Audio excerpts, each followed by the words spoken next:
Hello, everyone. I'd just like to say, as a lifelong Camden resident, I feel very honoured to be speaking here. And one of the things I noticed growing up in Camden is there's a lot of comedy everywhere. And I'm not about to do my first ever stand-up show, don't worry. But it does lead me onto a question, which is, what's the worst impact a little joke has ever had on you? Can you remember a time you perhaps didn't take a situation quite so seriously, and you should have, and it had a lasting impact? If you can't, you're probably far too serious. A few years back, my dad received a call from the dean at Magdalen College of Cambridge University who said I'd been accepted, and they look forward to welcoming me for my undergraduate degree the following semester. Now, I know what you're thinking. Is another boastful show-off from Cambridge going to talk about how great his life is? It's not one of those kind of talks. You see, in their infinite wisdom, Cambridge chose April the 1st to make this phone call. So for a man like my father, Howard, April Fool's Day was basically Christmas, a day to be silly, and he'd had years of experience messing around with his brother Stuart. So this veteran of quality April Fool's pranks received this lovely call about his son's achievements, and do you know what his response was? "Oh, piss off, Stuart." And he hung up. This from a man who said that he'd always had blind faith in me. Fortunately, Cambridge took this interaction better than expected, and I did end up getting a first-class degree, economics, and went to work for the World Bank. No, none of that is true. It's a complete lie. They didn't take it very well at all. To save you a long story of awkward conversations afterwards where it became very clear we had different approaches and senses of humours in general, and they kind of downgraded the degree they were going to offer me, I did end up going to university, just, Nottingham. And I did study an interesting subject, well, English and art history, so not much really. And I did end up getting employed at the end of university. I was working all day and night pulling pints in a pub in Camden for a whole year. So, what's the worst impact a little joke has ever had on you? Now, fortunately, since then, I took matters into my own hands. And, if the glasses, beards, and shirt haven't yet informed you, I do run a tech startup, and worse still, I call myself an entrepreneur. Now I'm on to my third tech company, and even at the time of writing this talk, I had the lead investor of my round pull out, and I had to find £2 million in the next 6 weeks, or I had to shut everything down. And what do you think was my response? Yeah, this wouldn't be the most uplifting talk if my response to stress was to cry. No, it was to laugh, because that's what my dad would do. He passed away a few years ago, but not without a fight. He was the most resilient man I've ever known. He left behind a legacy, an impact, a feeling so great. It's become a personal philosophy, and it's this philosophy that I want to share with you in his honor. So today, the big idea I believe worth spreading is simple, that laughter builds resilience. And whilst there's nothing revolutionary about suggesting, laughter makes you happy, it's the application of where and when to use it that's so important, because if done right, it can reduce stress levels and lead to a balanced, happy life. From my point of view, laughter is a business leader's secret weapon, but it's rarely used, is it? There is just a tendency at work and in business generally to take everything so seriously. But why so serious? Well, on the subject of business leaders, that was my dad, Howard. He never really called himself an entrepreneur. It's really not the kind of thing you did back then. He ran a business, was a business owner. He did always really like that George W. Bush quote that the French have no word for entrepreneur. Excuse my American. But maybe that's because George didn't know what it meant. So to make sure we stay one step ahead of a president, which of course is increasingly easy in these times, the definition of an entrepreneur is someone who starts a business, tick, at their own financial risk, tick, in return for profits. Oh. Well, Perhaps Dad was an entrepreneur and I just run a business. But hey, whatever you call it, running a business is stressful. So you need to learn to laugh at times of stress and look at stress completely differently. Now, Dad started his company in Camden Town, in fact, and he ran it for an incredible 50 years through 2 recessions, started at the age of 17. And nowadays, company founders like myself dream of the many different companies and careers we'll have. I know I do. But Dad's ambition was always really simple. It was build a great company, make great products, employ great people, and put food on the table for his family. He genuinely never wanted any more than that. His knack was telling jokes. Whether they were slapstick, punny, clever quips, straight up obscene, and often highly inappropriate, he had a flavor for every situation. Now, the ups and downs of running a company are the ultimate test to your resilience.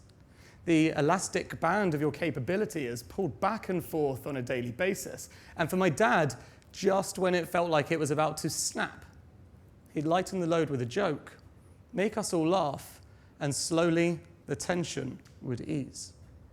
So, I'd like you all to think back to a time in your life when you've had a struggle and you've had to show resilience just to make it through the next day.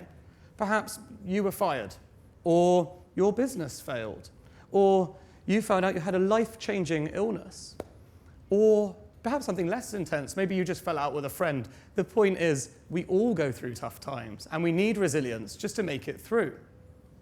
Now, I appreciate that it's easy to stand up here and talk about resilience of a business leader, but before you think you've heard this one before, please just give me a chance, because I mentioned earlier that he ran this company for 50 years, until the age of 67. But what I didn't mention is that he never should have lived past 40 after his first heart attack. He had a quite remarkable list of illnesses to contend with for the next 27 years of his life. And one day, he contracted pneumonia and was sent into hospital on life support into intensive care, where he remained for 5 long months. All the doctors said he'd never make it out alive, and those around him had a tough decision to make. But Dad was a fighter. And despite all the prognoses from these specialists, he did indeed make it out of that hospital and into a recovery home. Now, this show of resilience was astounding by any measure. But then, despite it all, he died a week later. So by now you might be thinking, this guy's got a bit intense. Thought you were going to come up here and talk about laughter, and so far you've really just depressed the hell out of me. Well, I'm not here to make you laugh, and I'm also not here to depress you, I promise. I'm going to try and demonstrate how laughter can build resilience. So I'd like you all to do something for me. Can you please all close your eyes and keep them closed until I ask you to open them again? It's not April Fool's. I'm going to stand on my red spot, don't worry. But I would appreciate it if you just kept them closed whilst I share this with you. In those 27 years, my dad had 2 heart attacks, lung disease, pneumonia twice, a triple bypass, a quadruple bypass, gout, a stroke, type 1 diabetes, and a few slipped discs for good measure. It might be enough to send anyone over the edge, right? But not someone with relentless resilience. You might look at the cards you were dealt with in frustration. You would certainly, as I said earlier, need to look at stress differently. Well, Dad looked at everything differently. He was blind, so he didn't see the world at all. Seeing the funny side to life couldn't have been harder, but he always did. Laughter was his medicine, and it can be yours too. You can open your eyes now. Now, if the idea of going through all of that felt stressful for even a moment, then good news. You're human, just like me. But Dad was superhuman. He was a man that could have been surrounded by pity and sadness, wallowing in defeat at every opportunity, unable to see the light in a world that had literally gone dark on him. But instead, he laughed. And he made those around him laugh. And it's this laughter that built up his resilience to fighting everything that came his way. So by now you might be wondering, what can I prescribe you to build up some of this resilience? And don't worry, I'm not going to suggest a couple of strokes and the odd quadruple bypass. It's a lot easier than that. It's actually as simple as watching more comedy at the right time. I'll explain. When we laugh, we are aerobically working the diaphragm, increasing muscle supply to the tissues. Now, there's no denying that that's good for you, but from an impactful perspective, it doesn't really touch the sides. And, after all, it's side splitting we should be aiming for, right? So from an impactful perspective physiologically, one that actually achieves the desired results and reduces stress levels, we need to learn to laugh at times of stress. Now, there are times when our bodies will do that naturally for us. Nervous laughter, for example. But, traditionally, it's not really a skill that comes easily. I mean, let's play out some circumstances again. You've just been fired. Again, it's twice in one day for you. Not very good. You've just found out you're pregnant, and you're 30 minutes late to the most important meeting of your life. As you'd imagine, any of these circumstances shock you. Your initial reaction is not to laugh. But what would happen if you did? Now, as much as I'd like it to be, this point of view isn't even new. Over 100 years ago, the great philosopher Sigmund Freud pointed out that laughter offers us great relief from stress. Fast forward today, in our daily lives, we seek balance. The midway point between two extremes. So if the opposite of good is bad, and amazing is terrible, in between, we find balance.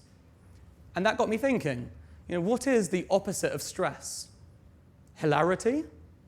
Could you not argue that they're both one and the same? They're just different forms of delirium?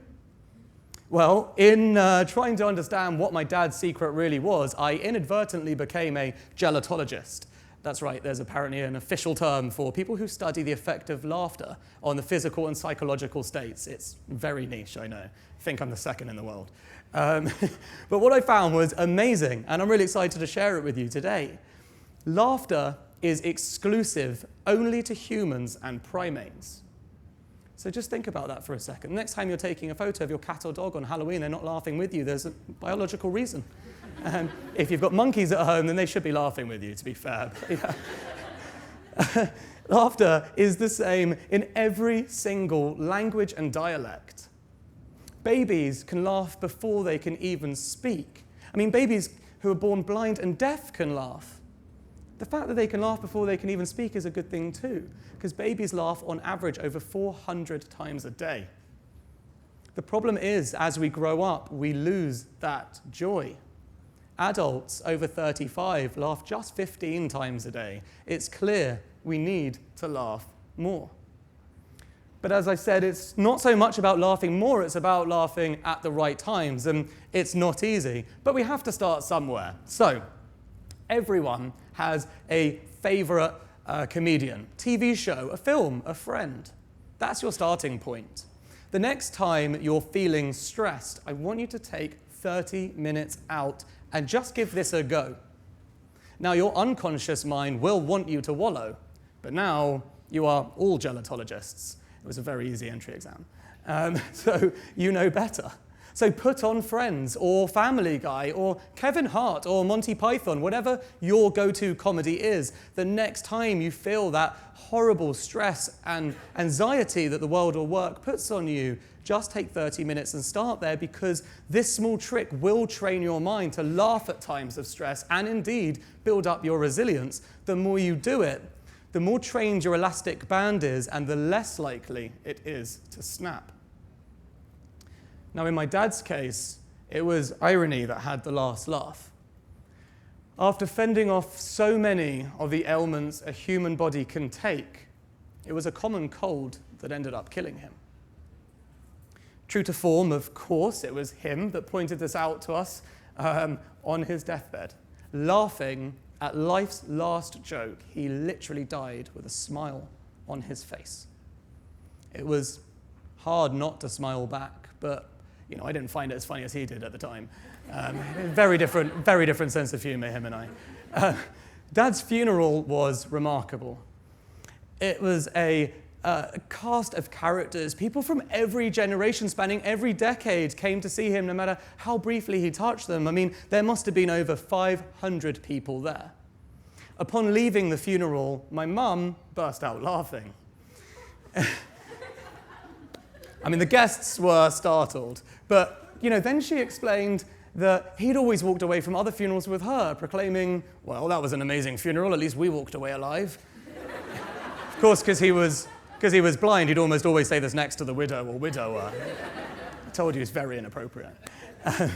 Now, whilst only a few people had seen her reaction, meaning she only had a little explaining to do, it felt like a really appropriate way to honor him by laughing at a time of immense stress with the joy that only humor can bring and the effect it can have to heal the worst wounds. Indeed, his legacy lived on. So to conclude, I'd like to leave you all with a thought.